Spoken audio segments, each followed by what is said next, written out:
ಪತ್ರ ಬರೆದಿದ್ದಾರೆ. ರೈತರ ಸಾಲ ಮನ್ನಾ ಮಾಡಿ 50,000 ಕೆಳಗೆ, ಎಷ್ಟು ಸಾಲ ಇದೆ 50,000 ಕೆಳಗಡೆ ಇರೋರಿಗೆ ಮಾಡ ಕೇಳಿ, ಪ್ರಧಾನ ಮಂತ್ರಿ ಕೂಡ ಕೇಳಿ, ಯಾರು ಬೇಡ ಅಂದಿದ್ರು. ನೀವು ಮಾಡ್ಬೇಕಂದ್ರೆ ಹೌದು ಸರ್, ನಾವೇ ಈಗ VBG ಗ್ರಾಮ್ಜಿನೂ ನಾವೇ ಮಾಡಬೇಕು. ಕೇಂದ್ರ ಪುರಸ್ಕೃತ ಕಾರ್ಯಕ್ರಮಗಳು ಯಾವುದು ಮೋದಿ ಅವರ ಹೆಸರಿದೆ ಅದಕ್ಕೆಲ್ಲಾನು ನಾವೇ ದುಡ್ಡು ಕೊಡಬೇಕು. ಜಲ್ ಜೀವನ್ ಮಿಷನ್ಗೂ ನಾವೇ ದುಡ್ಡು ಕೊಡಬೇಕು. ರೈತರ ಸಾಲನೂ ಮನ್ನಾ ಮಾಡಬೇಕು ಅಂದರೆ ಮಾಡೋಣ. ಇವ್ರು ಏನು ಮಾಡ್ತಾ ಇದ್ದಾರೆ?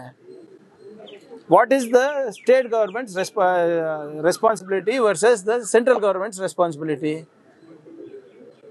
ಇದೇ ಅಶೋಕ್ ಅಣ್ಣಂಗೆ ನೆನಪಿಸ್ತೀನಿ, ಯಡಿಯೂರಪ್ಪ ಅವರು ಮೇಲ್ಮನೆಯಲ್ಲಿ ಸಾಲ ಮನ್ನಾ ಮಾಡಿ ಅಂತ ಪ್ರಸ್ತಾಪನೆ ಮಾಡಿದಾಗ ಉಗ್ರಪ್ಪ ಅವರು ಏನಂದಿದ್ರು, ನನಗೆ ನೋಟ್ ಛಪಾಸ ಮಿಷಿನ್ ಇದೆಯಾ, ಸಾಲ ಮನ್ನಾ ಮಾಡ್ಲಿಕ್ಕೆ ಆಗಲ್ಲ, ನನ್ನ ಹತ್ರ ಏನು ಪ್ರಿಂಟಿಂಗ್ ಪ್ರೆಸ್ ಇಟ್ಕೊಂಡಿದ್ದೇನೆ ದುಡ್ಡಿಂದು ಅಂತ ಹೇಳಿದರು.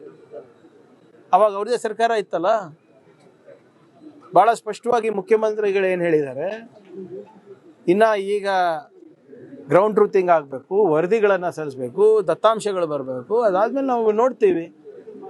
ಈಗ ಸಾಲ ಮನ್ನಾ ಮಾಡಬೇಕು ಅಂದರೆ ಮಾಡೋಣ, ಬೇಡ ಯಾರಂತ ಇದ್ದಾರೆ. ಆದರೆ ನಿಮ್ಮ ಸಹಕಾರ ಏನಿದೆ, ಅದಕ್ಕೆ ನಿಮ್ಮ ಕೊಡುಗೆ ಏನಿದೆ?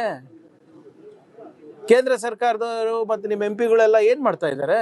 ಬರೀ ಮನ್ ಕಿ ಬಾತ್ ಕೇಳಕ್ಕಿರೋದ ನೀವು? ನಾವು ಭಾಳ ಸ್ಪಷ್ಟವಾಗಿ ಮತ್ತೊಮ್ಮೆ ಹೇಳಲಿಕ್ಕೆ ಇಚ್ಛೆ ಪಡ್ತಾ ಇದ್ದೀನಿ, ಮಾನ್ಯ ಮುಖ್ಯಮಂತ್ರಿಗಳು ಎಲ್ಲ ರೀಜನಲ್ ಹೆಡ್ ಕ್ವಾರ್ಟರ್ಸಿಗೆ ಹೋಗ್ತಾ ಇದ್ದಾರೆ. ಬರ ಪರಿಸ್ಥಿತಿಯನ್ನು ಹೇಗೆ ನಿರ್ವಹಣೆ ಮಾಡಬೇಕಂತ ಸಲಹೆ ಪಡಿತಾ ಇದ್ದಾರೆ, ವರದಿ ಪಡಿತಾ ಇದ್ದಾರೆ. ಅದು ಏನು ಕೇಂದ್ರ ಸರ್ಕಾರದ ಮಾನದಂಡದ ಪ್ರಕಾರ ಡ್ರಾಟ್ ಡಿಕ್ಲೇರ್ ಆಗಬೇಕಾಗಿದೆ, ಅದಕ್ಕೆ ಏನೇನು ಬೇಕು ವರದಿಯನ್ನು ಸಿದ್ಧಪಡಿಸ್ತಾ ಇದ್ದಾರೆ. ಅದಾದಮೇಲೆ ತಾನೇ ಇವೆಲ್ಲನೂ. ಮತ್ತು ಡ್ರಾಟ್ ಡಿಕ್ಲೇರ್ ಮಾಡೋಕ್ಕೆ ಹೇಳಿ ಕೇಂದ್ರ ಸರ್ಕಾರಕ್ಕೆ. ಯಾಕೆ ವಿಳಂಬ ಮಾಡ್ತಾ ಇದೆ? ನಮಗೆ ಪ್ರವಚನ ನೀಡೋದು ಬಿಟ್ಟು ಅಶೋಕ್ ಅವರಿರ್ಬೋದು, ವಿಜೇಂದ್ರ ಅವರಿರ್ಬೋದು, ಕೇಂದ್ರ ಸರ್ಕಾರಕ್ಕೆ ಪತ್ರ ಬರೀಲಿ. ಮಾನವೀಯತೆ ದೃಷ್ಟಿಯಿಂದ ತುರ್ತಾಗಿ ನೀವು ನಿಯಮಗಳನ್ನು ಸರಳೀಕರಣ ಮಾಡಿ ಸಡಲ್ಗೊಳಿಸಿ ಬರೋದು ಡಿಕ್ಲೇರ್ ಮಾಡೋಕ್ಕೆ ಹೇಳಿ. ಕರ್ನಾಟಕ ನ್ಯೂಸ್ ಬೀಟ್ ಫಾಲೋ ಮಾಡಿ, ಸಬ್ಸ್ಕ್ರೈಬ್ ಮಾಡಿ.